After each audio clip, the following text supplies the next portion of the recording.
중동 사태에 전 세계의 눈이 쏠리는 곳, 세계 최대의 에너지 관문, 이란이 관리하는 호르무즈 해협입니다. 유조선 운행 통행 추정 밀도를 보면 그 중요성을 더 잘 알 수 있는데요. 석유도 문제지만 우리 일상의 파급력이 더 큰 문제가 있습니다. 바로 천연가스, LNG 수급 문제입니다. 전 세계 LNG 물동량의 20%가 지나가는 이 좁은 바닷길이 막히면 당장 우리나라는 어떻게 될까요? 뉴스를 꽉 잡는 월드꽉 곽정아입니다.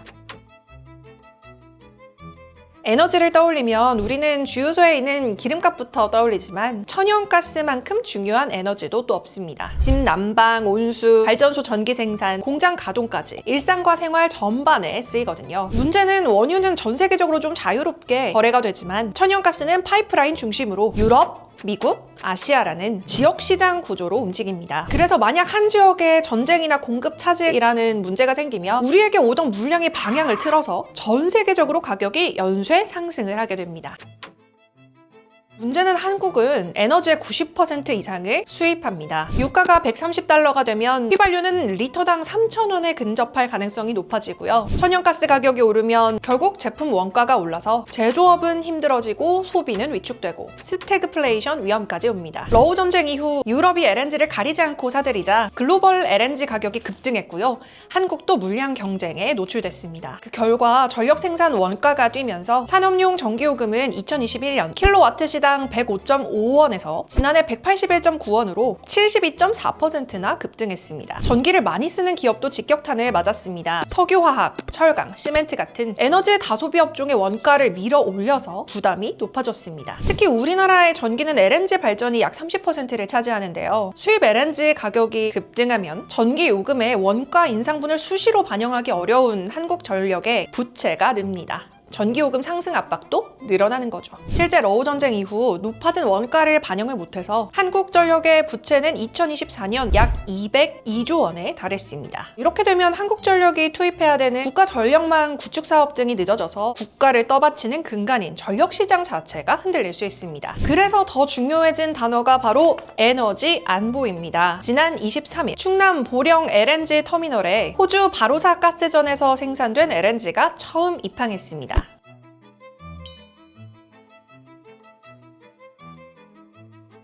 이는 단순한 수입 물량이 아닙니다. SK가 해외에서 직접 생산 개발한 천연가스를 액화하고 운송해서 국내로 들여온 첫 사례라는 점에서 상징성이 큽니다. 즉 자원 개발에서부터 액화 운송 도입까지를 전 과정을 우리가 확보했다는 의미입니다. 사실 러우 전쟁 이후에 유럽 경제는 러시아 가스에 의존한다는 위험을 뼈저리게 경험했습니다. 이때 미국은 세계 1위의 LNG 수출국이 됐습니다. 그런데 만약 미국이 AI 산업에 전력이 부족하다 이런 이유로 LNG 수출을 줄여버리면 어떻게 될까요? 러우 전쟁 당시에 푸틴은 유럽에 공급되는 가스관을 끊어서 유럽 에너지 가격 폭등을 촉발하기도 했습니다. 게다가 가스 대금을 루블화로 결제하라는 압박도 있었습니다. 이처럼 에너지는 군사력보다 더 강한 압박 수단이 될 수 있습니다. 그런데 이때 해외에서 직접 개발 생산한 천연가스를 한국에 들여온 회사가 있습니다. 바로 SK이노베이션입니다.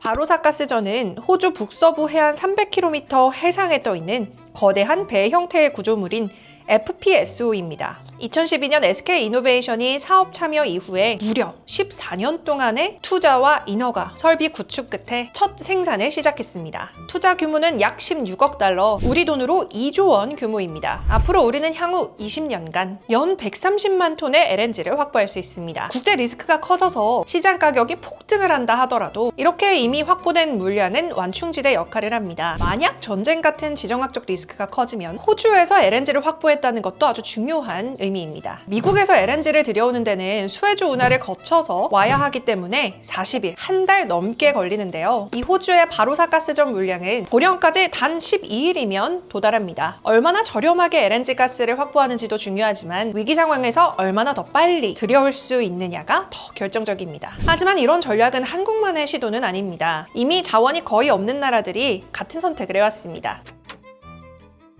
일본 역시 석유 한 방울 나지 않는 나라인데요. 일본은 해외 가스전에 직접 지분을 투자해서 그 물량을 들여오는 에쿼티 LNG 전략을 구축했습니다. 러시아 사할린2 프로젝트. 일본 상사인 미쓰이와 미쓰비시는 이 가스전에 지분을 보유했고 그 물량의 상당 부분을 일본으로 들여왔습니다. 즉 남의 가스를 사오는 게 아니라 우리 몫의 가스를 만들어 놓은 겁니다. 이런 노력을 통해서 일본의 에너지 자급률은 약 13.1% 수준이 되었거든요. 우리나라는 아직도 실질 자급률은 3에서 4%로 알려졌습니다. 그동안 손을 놓다시피 했던 해외 자본 개발 투자를 정부가 10년 만에 재개하기로 했습니다. 올해 해외 자원 탐사 개발 투자를 허용하고 대규모 참여를 위한 자본도 확보할 계획입니다. 대만도 우리와 같이 자원이 없습니다. 그래서 국영 에너지 기업 CPC가 호주 LNG 프로젝트에 직접 지분을 확보했습니다. 그리고 동시에 10년에서 20년짜리 장기 계약으로 묶어서 공급망을 고정했습니다. 지분 투자 플러스 장기 계약 두 겹의 안전장치를 만든 겁니다. 위기가 오면 시장에서 웃돈을 주고 물량을 사는 나라와 이미 자기 물량을 확보해둔 나라는 충격의 크기가 다릅니다. 일본과 대만 사례는 지분과 계약 중심의 방어형 모델인데요. 우리는 여기에 더해서 자원 탐사부터 실제 도입까지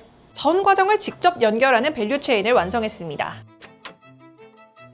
마찬가지로 석유 한 방울 나지 않는 나라 대한민국. 최초로 해외에서 자원을 개발해야겠다는 생각은 1983년 시작됐습니다. 최종현 SK 선대 회장이 인도네시아 카리문 광구에 투자를 하면서 국내 민간 기업 최초 해외 자원 개발의 문을 열었는데요. 2010년 또는 2020년, 30년을 위해서 지금 우리가 기틀을 잡아줘야 되는 거가 시작이지. 이후 SK는 북예멘, 베트남, 페루 등 탐사, 개발, 생산 경험들을 축적했습니다. SK 이노베이션의 에너지 자원 개발 자회사 SK 어스우는 중국 1703 광구에서 탐사부터 선적까지 독자 성공 사례를 만들기도 했고요. 이런 경험이 쌓여서 원유 개발 중심에서 LNG까지 확장됐습니다. SK는 6개국 14개 광구에서 탐사, 개발, 생산 글로벌 3개의 LNG 프로젝트에서 일평균 5만 7천 배럴의 원유 및 천연가스를 생산하고 있습니다. 또 SK 이노베이션은 2024년 SK ENS와 합병 이후 석유, 화학, LNG, 전력 등의 포트폴리오를 갖춘 아시아 태평양 최대 민간 에너지 기업으로 에너지 확보에 노력하고 있다고 합니다. 이는 대외 변수에 흔들리지 않는 공급 안정성 강화 전략입니다. 지정학적인 불안, AI의 전력 수요 급증은 에너지 가격 상승으로 번지고 종국에는 물가로 이어집니다. 그러나 이 충격의 크기는 우리가 얼마나 대비했느냐에 달려 있습니다. 공급선 다변화, 직접적인 물량 확보, 그리고 LNG 장기 계약. 이런 준비가 서울의 물가 가격표로 번지는 속도를 늦출 수 있습니다. 월드꽉 다음 시간에 뵙겠습니다. 한치 앞을 알 수 없는 중동 정세에 청와대가 비상 상황에 돌입했습니다. 전쟁이 길게는 6개월까지 갈 수 있다 보고 물가, 에너지, 금융 등 분야별로 철저히 대응하기로 했습니다. 전쟁 4주차, 이미 그 여파는 산업 현장을 덮치고 있습니다. 카타르가 한국과 맺은 LNG 공급 계약을 이행할 수 없다고 선언했다는 외신 보도가 나왔습니다. 카타르에 확인한 결과 공식 결정된 게 없다는 답은 받았지만 안심할 수는 없는 아슬아슬한 상황입니다. 우현기 기자가 보도합니다. 아랍권 매체 알자지라는 카타르 국영 에너지 기업이 한국, 중국 등과 체결한 LNG 공급 계약에 대해 불가항력을 선언했다고 보도했습니다. 불가항력 선언은 전쟁 등으로 계약을 정상적으로 이행할 수 없을 때 법적 책임을 면하기 위해 고지하는 겁니다. 지난 18일부터 이틀간 이란의 공습에 카타르 라스라판 지역의 핵심 가스 시설이 파손됐기 때문이란 분석이 나옵니다. 최근 쿠웨이트와 바레인도 불가항력을 선언한 상황에서 사태가 장기화하면 LNG 부산물인 헬륨 공급에 차질이 생겨 반도체 산업에 영향을 준다는 우려가 나옵니다. 우리나라가 연간 수입하는 LNG 4,500만 톤 가운데 15%가 카타르산입니다.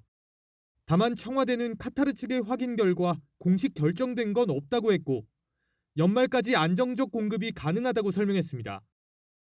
카타르 물량을 제외하고도 저희가 올해 말까지 사용할 수 있는 물량은 확보돼 있고 그리고 추가적으로 계속 물량을 확보하고 있다. 로이터 통신도 당초 불가항력을 선언했다고 보도했다가 선언할 필요가 있다고 결정했다고 문구를 수정하기도 했습니다. 이런 가운데 정부는 러시아산 원유와 나프타 도입의 걸림돌이었던 금융결제 문제 등을 해소했다고 밝히며 도입 검토에 나섰습니다. 채널A 뉴스 우현기입니다.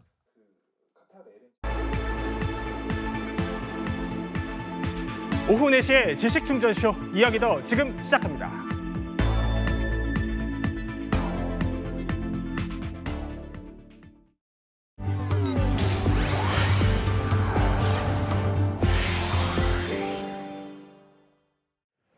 전쟁의 레드라인이 코앞까지 다가왔습니다. 이스라엘과 이란이 넘어서는 안 되는 최후의 선, 에너지 시설까지 때리기 시작했습니다.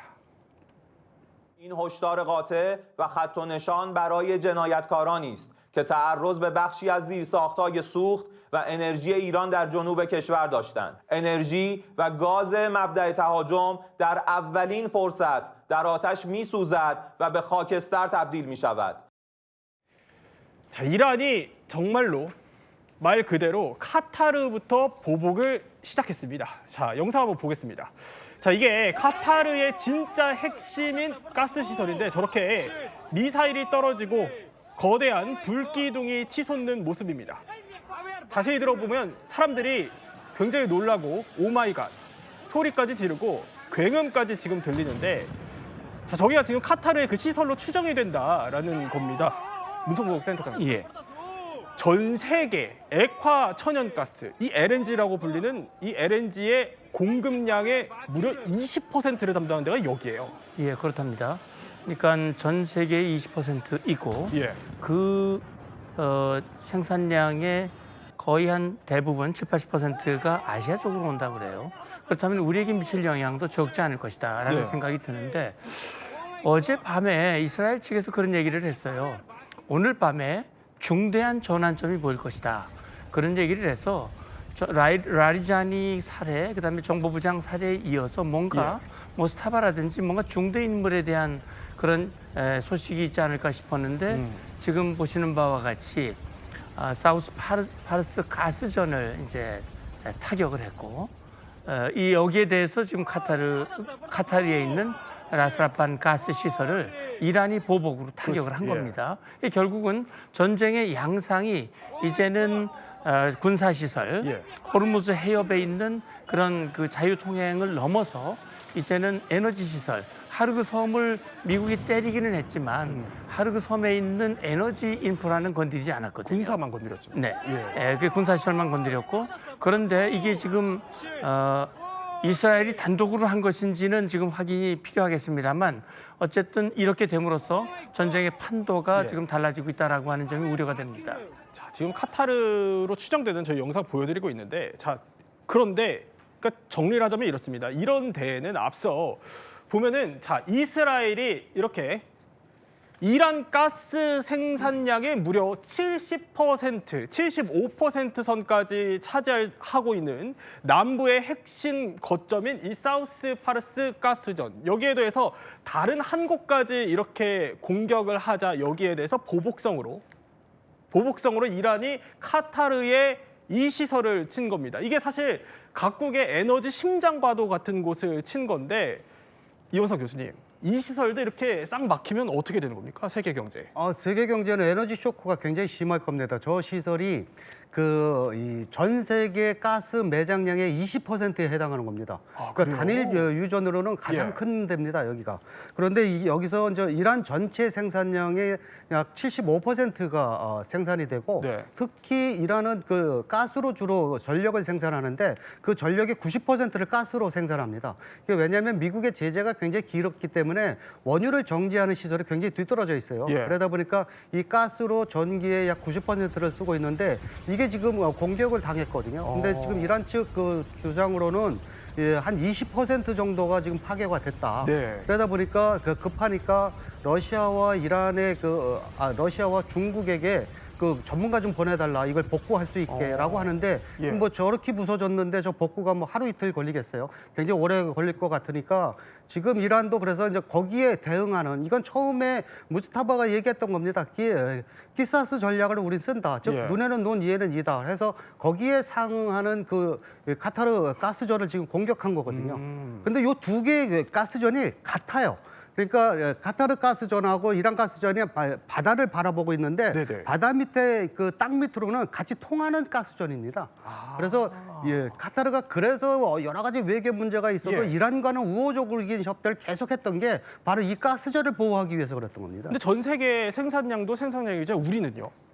근데 이제 문제는 대부분의 것이 아시아로 오다가 우크라이나 전쟁 때문에 이제 유럽으로도 상당수가 가긴 가지만 예. 제일 많이 가는 게 한중일입니다. 특히 우리나라? 우리나라는 우리나라에서 쓰고 있는 가스의 약 30%가 이 카타르 한 나라에서 옵니다. 30%요? 예. 그런데 지금 카타르가 저걸 불가항력 선언했거든요. 네. 불가항력이라는 것은 이제 어떤 이유 때문에 정식 계약 맺은 거를 이행 안 해도 된다는 뜻입니다. 그래서 지금 생산이 중단됐기 때문에 할 수도 없어요. 그렇다면 만약에 30%가 다 안 온다 그러면 우리나라에서는 경제적인 타격이 굉장히 큽니다. 그래서 이제 그 전에 이제 어떤 수단을 이제 쓰긴 써야 되겠죠. 아니 왕 교수님, 네. 이 설명을 들어보니까 이 가스전 서로 주고받는 이 공격이 우리한테도 미치는 영향이 상당하다는 거예요. 물론이죠. 지금 말씀하신 것처럼 우리나라가 사용하는 가스 거기에 지금 공급지의 30%가 지금 작동 불능 상태로 있고 이게 이제 한동안 이런 상황이 지속이 되면 우리가 이제 일단은 뭐 하루 이틀은 뭐 1, 2주일은 저장분으로 어떻게 할 수 있겠지만은 저장분이 가스의 경우는 원유보다는 더 어려워서 버티기가 더 어렵다 이런 부분이 있기 때문에 우리에게도 이것은 뭐 큰일이라고 당연히 해야 되고요. 사실은 이 에너지 쪽으로 전장이 확대가 되는 것은 정말 했던 일이고 그렇게 안 됐으면 했는데 이미 상황이 이제 시작이 된 것이죠. 그런데 지금 카타르 공격을 저희가 보고 있지만 이란의 카타르 공격. 근데 여기서 멈추질 또 않는 것 같습니다. 보면은 걸프 지역의 핵심 에너지 시설들을 이란이 보복하겠다라면서 일일이 지목을 했더라고요. 네, 지금 이제 이란이 이제 보복 공격으로 한 군데 카타르의 이제 도시를 산업 도시 하나를 공격을 했는데 추가적으로 4개를 더 공격할 수 있다. 공격을 네네 지금 이제 사우디아라비아의 주바일과 또 살레프 그다음에 카타르의 한 군데 더 메사이드 석유화학단지 그다음에 UAE의 알호스 가스전 네 군데를 더 공격할 수 있다라고 경고를 한 상태입니다. 이것은 공격하겠다라는 것과 약간 다릅니다. 이란 혁명 수비대의 어떤 이제 메시지는 이스라엘이 추가적으로 공격을 하면 다음 단계 보복 공격 대상지가 이 4군데라는 뜻입니다. 그렇기 때문에 이란 혁명 수비대의 메시지는 4군데를 공격할 수 있다와 더불어서 더 큰 방점은 추가적으로 공격하지 말라라는 뜻입니다. 이 부분에서 약간의 희망 섞인 부분도 있는데 지금 전체적인 전황이 예상과 다른 방향으로 계속해서 이동하고 있고 예상과 다른 방향. 그런 부분들은 이스라엘이 굉장히 적극적인 모양새를 보이면서 그런 일이 벌어지고 있기 때문에 앞으로 이것이 어떻게 될지 지켜봐야 되겠습니다. 자, 이렇게 이란과 이스라엘이 서로 경제의 목줄을 쥐고 있는 가스전까지 서로 때리고 있는 이 상황. 자, 특히 저렇게 세계 LNG 공급량의 무려 20%를 차지하는 곳까지 지금 공격을 하고 있으니 국제 에너지 시장이 흔들릴 수밖에 없겠죠. 자, 트럼프 대통령은 결국 이란을 향해서 살벌한 경고를 날리긴 했습니다만 자, 이런 얘기를 했습니다. 이스라엘의 사실 이란 가스전 공격 나는 몰랐다. 이란 대신 카타르를 또 공격하면은 이란 가스전을 전체 폭파시키겠다. 이렇게 엄포는 놓긴 했습니다만 자, 이원산 교수님 보면은 이란 가스전 공격 나는 몰랐다. 트럼프 진짜 몰랐어요? 지금 정설은 알았는데 막지는 않았다라고 하는 겁니다. 왜냐하면 지금 가스전을 공격하고 나서 미국 LNG 회사들의 반사 이익을 얻고 있습니다. 그러다 보니까 공급 부족이 이제 예상이 되는데 이 공급 부족을 유일하게 해결할 수 있는 나라가 2나라인데 미국과 호주인데 그 중에서도 미국입니다. 그러다 보니까 미국의 LNG 공급 회사인 셔니엘 에너지하고 벤처 글로벌이 주식이 갑자기 저 공격 이후에 20%까지 뛰었습니다. 그리고 지금 LNG 값이 50%가 폭등했거든요. 그러다 보니까 이게 단순히 그냥 가스가 부족하니까 미국이 많이 판다 이런 개념이 아니고 미국이 에너지 패권을 확실하게 주겠다라고 하는 그런 거거든요. 그러니까 유럽 지금 당장 저 공격이 어제 일어난 건데 그 사이에 벌써 미국에서 유럽으로 가던 LNG 선이 다시 아시아 쪽으로 방향을 틀었다고 합니다. 그러니까 아시아 쪽에서 돈을 더 주겠다고 하니까 그냥 다시 틀어버렸거든요. 그러니까 LNG 값이 얼마나 더 폭등할지는 좀 두고 봐야 되는데 그러니까 미국으로서는 그러니까 지금 이거는 아시아뿐만 아니라 유럽도 지금 마찬가지예요. 유럽도 우크라이나 전쟁 때문에 가스가 모자라서 러시아에서 가던 게 끊어졌거든요. 네네. 그게 모자르니까 이 중동 쪽에서 받았는데 중동 쪽도 저렇게 되면 결국 미국한테 손을 벌리게 되면 트럼프로서는 에너지 그 패권을 확실하게 잡는 겁니다. 아니 잠시만요. 그러면은 이번에 이 카타르 시설을 공격한 게 사실은 트럼프가 사전에 보고를 받았을 거고 이걸 암묵적인 승인을 해준 이유는 사실은 장기적으로 미국한테 좀 이득이 될 수 있다 이런 계산이 깔렸다 이렇게 보시는 거예요? 네, 그러니까 지금 대부분의 전문가들이 얘기하는 건 그겁니다. 그러니까 알았는데 예. 막지는 않았다. 왜냐하면 그 반사 이익을 받는 건 결국 미국이다라고 하는 거거든요. 그렇군요. 자, 트럼프. 그런데 속내를 하나 더 짐작해 볼 수 있는 게 바로 이 월스트리트 저널 보도입니다. 보면은 트럼프 대통령이 사실은 이스라엘의 이란 에너지 시설 추가 공격에는 반대 중이다. 그러니까 사실은 보고를 사전에 받았는데 이제부터는 이란 에너지 시설 추가적인 공격은 이제 안 된다. 더 때리지 말라. 이렇게 했다는 월스트리트 저널의 보도가 있었다는 겁니다. 그럼에도 사실은 대외적으로는 몰랐다. 이렇게 주장을 하는 건데 보면은 미국과 이스라엘 간의 좀 균열 조짐 이런 게 좀 포착되는 것 같기도 하고요. 예, 이스라엘과 미국의 입장이 좀 다른 것 같습니다. 예. 그러니까 지금 보면 이스라엘은 전쟁을 최대한 좀 더 늦춰가면서 이번 기회에 이란과 관련된 다시 말하면 이란의 핵미사일 역량을 제거할 뿐만이 아니라 주요 지도부를 균열시키고 국민들에게 힘을 실어서 정말 이란의 정권 자체를 변화시키겠다라고 하는 레지움 체인지까지를 목표로 삼는 것 같아요. 미국 트럼프 대통령은 그건 현실적으로 어렵다라고 하는 걸 아는 것 같고 그렇다면 적절한 선에서 에너지 위협을 최소화시키고 그리고 적어도 이란의 핵미사일 위협을 거의 무력화시켰다.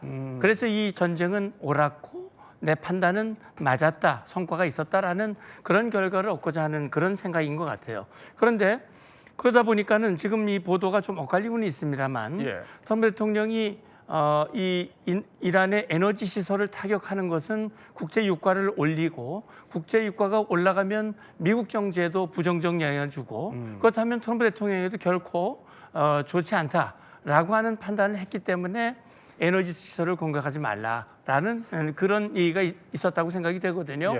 지금 이제 추가적으로 나는 메시지는 그겁니다. 트럼프 대통령이 이란을 향해서도 더 이상 카타르 때리지 마라. 더 때리면 우리가 그렇지 않으면 이스라엘 말려서 더 이상 이란을 때리지 않도록 하겠다라고 지금 전제 조건으로 이란에 경고를 하고 있거든요.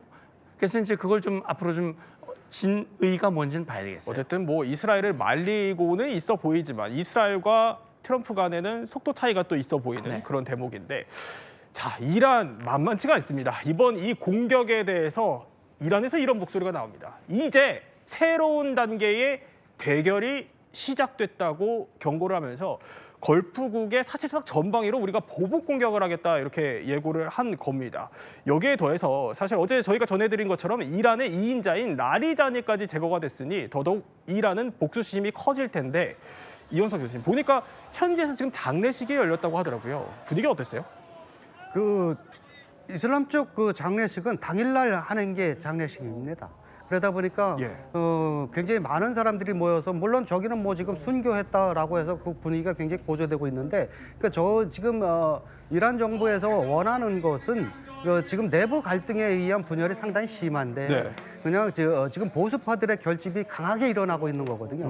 그러니까 지금 오히려 이렇게 지도층을 참수하는 것이 부작용이 있다라고 지금 얘기를 하고 있는 것이 그러면 그럴수록 계속적으로 지금 보수층들이 단결을 하고 있고 그럼에도 불구하고 전쟁은 계속하고 있거든요. 그 이유가 이란은 저런 걸 대비해서 전국을 31개로 쪼개놨습니다. 31개로? 예, 31개로 쪼개놔서 거기서 최고 지도층이 제거가 돼도 각자 알아서 그냥 자생적으로 활동을 할 수 있게끔. 그러니까 전쟁이 끊이지 않고 지금 계속되고 있는 거거든요. 그러다 보면 저렇게 사실 라리자니는 약간 온건파예요.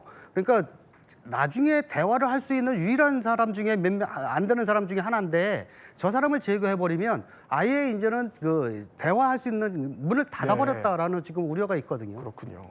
자, 이렇게 점조직으로 이루어져 있는 이란 내부 상황까지 짚어주셨는데 트럼프가 이제 앞서서 이스라엘을 향해서 좀 자제 요청을 이런 걸 하고 있지만 이스라엘은 아무래도 좀 전쟁을 더 크고 길게 밀고 가려는 것 같습니다. 이번에는 레바논으로 한번 가보죠. 레바논의 수도 베이루트입니다. 자, 저렇게 10층짜리 건물이 꽉 뭔가에 부딪힌 곳 순식간에 무너지는데 저기가 지금 이란이 아니라 레바논이라는 겁니다. 이스라엘이 왕선택 교수님, 네. 레바논은 왜 지금 공습하고 있는 거죠? 이번 전쟁의 특징은 이스라엘, 이제 미국과 이스라엘이 이란을 예. 이제 공격하고 거기에 이제 이란이 이제 반발을 하는 것인데 이란은 전쟁을 하는 어떤 구도 속에 프락시 대리인을 같이 대리 협력자들을 같이 동원하는 그런 대응법을 사용하고 있습니다. 그래서 레바논에 있는 헤즈볼라 세력, 예. 또 지금은 무력화됐지만 가자 지구의 하마스 세력, 또 예멘 쪽에 있는 후티 세력, 또 시리아에 있는 일부 민병대 세력. 네. 그러니까 이란의 밖에 있는 사우디아라비아 곳곳에 협력 세력들이 존재하기 때문에 그걸 이제 프락시 세력이라고 하거든요.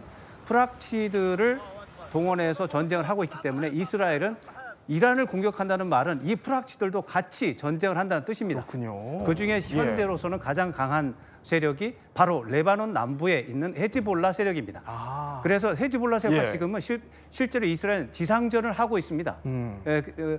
이란과는 공중전이지만 헤즈볼라와는 지상전을 하고 있습니다. 벌써 하고 있군요. 그래서 그 지상전의 일부라고 보시면 됩니다. 그래서 지금 친이란 대리 세력을 공습하기 위해서 지금 레바논에서 지금 사실상 지상전까지 개시하고 있다 이런 설명을 해주신 네, 건데, 그렇습니다. 자, 이스라엘의 이런 공세에 이란은 특히 지도부가 속수무책 당하고 있습니다. 보면은요, 자, 지금까지 이제 제거된 핵심 지도부만 이 정도인데 여기에 지금 제일 밑에 보이는 이 정보부 장관도 사망했다 이런 소식이 들려왔습니다. 게다가 아니 이원석 교수님, 아니 이스라엘 그 내부에서 이제는 군의 승인 없이도 군 상부의 승인 없이도 그냥 이란의 고위 관료들을 군이 제거해도 된다 이런 명령이 내려왔다고 하더라고요. 그럼 이스라엘이 대체 이란 지도부를 어디까지 붕괴시키겠다는 거예요? 그 강경파들은 다 제거를 하겠다는 예. 뜻인 것 같습니다. 그것을 통해서 그러니까 이란 국민들이 이제 민중 봉기를 일으켜서 이제 정권을 뒤집어 달라라고 하는 것인데, 근데 사실 지금 피해를 가장 많이 보고 있는 걸프 산유국이나 이런 데서 지금 우려하고 있는 것은 이 전쟁이 안 일어났으면 좋았지만 어차피 일어난 거라면 이란의 군부 세력이 현저하게 약화되는 것을 원합니다. 그런데 이 체제가 완전히 붕괴가 돼서 내란까지 가는 건 바라지 않습니다. 왜냐하면 그렇게 되면 대규모의 난민이 발생하거든요. 그 난민들은 뭐 보나마나 그 주변 아랍국으로 가고 유럽으로 갈 거거든요. 그렇게 되면 그 주변 아랍 국가들이나 유럽 국가들이 경제적, 사회적으로 받는 고통이 굉장히 클 거기 때문에 거기까지 바라지는 않는데 이스라엘 입장에서는 이 체제에 완전히 그냥 바꿔버리겠다는 뜻으로 지금 행동을 하고 있습니다. 이참에 이란의 정권 교체까지 싹 해버리겠다. 이게 이스라엘의 구상이라는 건데, 이렇게 날로 갈수록 확전되고 있는 이 전황 속에 결국 브렌트유가요 110달러를 다시 돌파했습니다. 트럼프 측근인 대테러 국장이 이렇게 나는 이란 전쟁 이거 반대한다라면서 사표를 던졌고, 유가가 계속 이렇게 오르면은 미국 경제도 이제 버티기는 어렵다 이런 내부 경고까지 나오는 상황이죠. 결국 이러니까 트럼프 슬슬 결단이 필요하겠죠. 그렇다 보니 이런 보도들이 나오기 시작합니다. 트럼프 정부가 중동에 병력 수천 명을 추가 파병하는 방안을 검토 중이다. 왕서태 교수, 그러니까 지상군 준비를 슬슬 하고 있다 이런 얘기 같아요. 그렇게 볼 수 있는 징후가 있습니다. 그래요? 오키나와에 주둔하던 해병대 원정군 2,200명 정도가 이미 일주일 전에 오키나와를 출발해서 중동으로 이동하고 있고요. 이 병력이 며칠 뒤에는 중동 지역에 도착을 하게 됩니다. 그렇군요. 이 해병대 원정군이 현지에서 어떤 작전을 할지 좀 지켜봐야 되겠지만 뭐 예를 들어 조그만 섬을 상륙해서 점령하는 이런 시나리오는 가능하지 않겠느냐. 이런 전망을 하고 있기 때문에 부분적이나마 지상전이 시작될 가능성이 있고요. 여기에 원정군이 아마 부대가 2개나 3개가 더 가서 5,000명에서 7,500명 정도의 규모가 현장에 도착을 하게 된다면 예를 들어서 이란 본토의 남부 지역 어떤 교두보를 점령하는 작전도 해볼 수 있지 않을까라는 시나리오가 나오기 때문에 지상전에 대한 이야기가 나오는 것은 굉장히 자연스럽고요. 또 지금 현재 미국은 이란에 대해서 3주째, 이제 4주째로 이제 곧 들어가겠지만 공습을 계속하면서 항복을 압박하고 있는데 이란이 보시다시피 항복할 그런 조짐을 보이지 않고 있습니다. 이럴 때 지상전까지 할 수 있다는 심리적인 압박을 넣어서 이란의 행복을 좀 받아내고 싶다. 이런 식으로 생각을 해볼 수가 있는데 지금 말씀드린 것처럼 지상전은 매우 위험한 것입니다. 아마도 하기 어려울 것이다라는 것이 다수의 전망입니다. 매우 위험하다. 이게 어느 정도로 위험한지는 저희가 또 잠시 뒤에 한번 짚어보기로 하고요. 왕선택 교수가 설명해 주신 건 바로 이겁니다. 일본 지금 오키나와 기지에 있었던 미 해병 원정대 이 트리폴리함이라는 게 지금 이제 한 말라카 해협까지는 왔다라는 겁니다. 이게 이르면요, 이번 주말쯤에는 여기 이란 부근으로는 일단 도착할 수 있다고는 합니다. 그러면 이들이 어디로 가냐? 그러니까 지상군 투입이 어디로 되냐? 가능성이 3가지 시나리오 정도 거론이 됩니다. 자, 먼저 첫 번째, 이란의 심장인 하르그 섬을 점령할 수 있는 시나리오인데 문성록 장군님. 일단 그 해병대원들이잖아요. 가서 뭘 할 수 있어요, 여기 가서? 그러니까 좀 3가지 시나리오 그림에 나옵니다만 하르그 섬을 점령할 것인가? 아니면 특수부대를 투입을 해서 지금 가장 핫 이슈인 이란의 핵 물질을 확보할 것인가?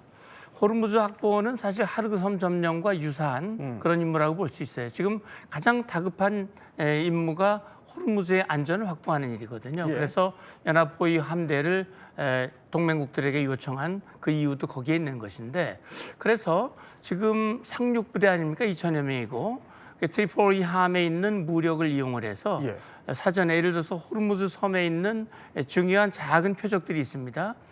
그 작은 섬들을 타격하고 거기에 상륙을 하면 그 호르무즈 해협 통과하는 유조선의 안전을 확보할 수 있거든요. 그래서 결국은 그렇게 하는 것이냐, 아니면은 하르그 섬을 점령을 해서 저기 이제 이란 경제 심장부 아닙니까? 그러니까요. 저기를 완전히 장악을 해서 이란의 전쟁 지속 능력을 아예 목줄을 꽉 잡아들고 내 말을 들을 것이냐 안 할 것이냐, 이런 것을 이제 선택하도록 할 텐데, 사실은 1번, 2번 시나리오 특수부대 핵물질 합법이 상당히 위험 요소가 높아서 만약에 한다면 3번 가능성이 오히려 현재로서는 가장 높지 않을까, 한다면 그런 생각이 들고요. 그렇게 되면 아무래도 전쟁이 좀 길어질 가능성도 있습니다. 자, 이 호르무즈 확보도 확보지만 하르그 섬 얘기가 계속 나오는 이유는 결국에는 여기가 이란한테는 어떻게 보면 아킬레스건이 될 수 있기 때문인데, 아니 여기 그러니까 문성록 장군 설명은 이거예요. 여기에 있는 석유 시설을 이제 미국이 점령을 하고 이걸 갖고 이란과 딜을 볼 수 있다, 이런 설명인데, 아니 이란도 사실 이호석 교수님 이 정도는 당연히 방어할 생각하고 있지 않겠어요 지금? 이란으로서도 뭐 저런 거에 대비는 지금 그 걸프 산유국들을 공격하는 그 방법 중에 하나입니다. 그것이. 그러니까 주변국에 공포심을 급게 해놓고 어차피 우리가 원유하고 이번에 공격한 가스전을 다 뺏기면 이란으로서는 뭐 경제적인 생명줄을 완전히 끊어놓는 겁니다. 그렇게 되면 자기네들은 뭐 죽는 수밖에 없으니까 그렇게 죽을 바에는 걸프 산유국에 있는 것도 다 부시고 우린 죽는다라고 하니까. 근데 만약 그 걸프 산유국에 지금 카타르 것만 공격을 받아도 세계 경제에 미치는 영향이 대단히 큰데 다른 그 옆에 있는 UAE나 사우디 것까지 공격을 받는다라고 하면 그 충격파를 감당할 수 없거든요. 물론 뭐 미국은 자국에서 그것을 생산하니까 우리는 괜찮다라고 얘기할 줄 몰라도 유럽 자체도 지금 저게 공급이 안 되기 때문에 세계 경제가 받는 충격이 너무 커서 지금 이란이 계속 그걸 확실하게 가르쳐주고 있는 겁니다. 우리 여기 공격한다라고 하는 것은 반대로 얘기해서 우리 거 공격하지 마라.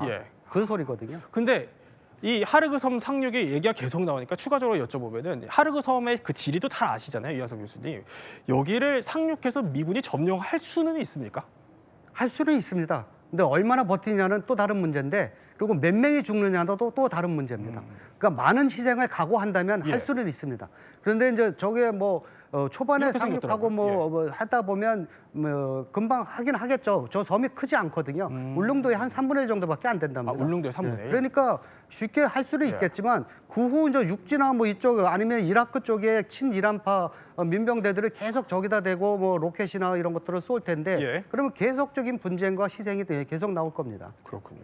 자, 이렇게 하르그섬 옵션을 저희가 따져봤다면 미국 쪽에서 계속 나오는 얘기는 이겁니다. 이란에 이 핵물질을 가지고 나올 특수부대 투입 가능성도 여전히 트럼프의 테이블에 올라가 있다는 겁니다. 특히 여기도 정황이 하나 포착됐어요. 뭐냐면 이 핵물질을 수송할 수 있는 미국의 특수 화물기가 있는데 이게 대거 지금 중동으로 향했다 이런 보도가 나오더라고요. 근데 그런 보도가 있기 때문에 예.